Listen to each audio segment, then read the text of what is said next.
Alors, je vais vous parler du fer puddlé. Alors, le fer puddlé, c'est un bon compromis entre un fer pur et un fer riche en carbone. Il est relativement facile à travailler, ses caractéristiques sont supérieures à celles de la fonte. Il est plutôt bon marché, utilisable en masse, et il est résistant à la compression comme à la traction. Ce qui d'ailleurs ouvre vers de nouveaux horizons de l'architecture du 19e siècle. Il est plus aérien et plus puissant que le granit.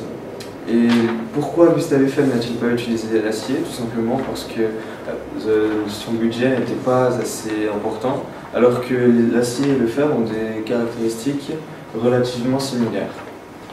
Alors, le puddlage, c'est un procédé inventé par l'anglais Cort en 1784. Et cette pratique est pratiquée dans un four à réverbère. Ici, on place le fer qui contient du carbone. Ici, nous avons un foyer, donc une source de chaleur.